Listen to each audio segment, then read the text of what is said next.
तर आज सकाळी उठल्यावर सर्वात पहिले मी माझ्यासाठी चाय बनवायला घेतली, कारण ना आई कुठेतरी बाहेर गेली होती. आता मी हे काय एडेचाळे करतोय, तर मी टीव्हीवरती ना गाणे लावले आहेत. ते मी एन्जॉय करतोय.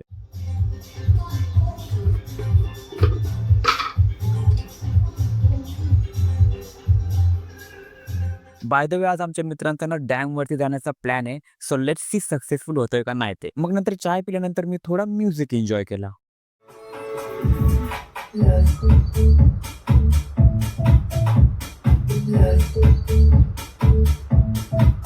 दुपारी आईने जेवणासाठी बनवलं होतं खिचडी भात आणि पापड तळले होते, विच वॉज सो यम. आणि त्याच्यानंतर ना एव्हरेजचं पील ऑफ मास्क आहे ना, ते मी अप्लाय केलं होतं फेसवरती. आय डोंट नो त्याचा एवढा काही रिझल्ट मला पाहायला मिळाला. आणि मग संध्याकाळी माझे फ्रेंड्स आले, मग आम्ही निघालो डॅमला जाण्यासाठी. तर आम्ही आज जातोय उजगाव डॅमला आणि फायनली आम्ही त्या डॅम वरती पोहोचलो. तुम्ही इथला व्ह्यू बघू शकता. माझे फ्रेंड्स इथं आल्यानंतर पहिले फोटोशूटच करायला लागले. ऍक्च्युली या डॅम वरती येऊन ना आम्हाला खूप मस्त वाटलं. एकदम पीस, एकदम शांतता अशी वाटली. आणि त्याच्यानंतर आम्ही मग घरच्या रस्त्याला निघालो. So that's how my day went. See you in the next one.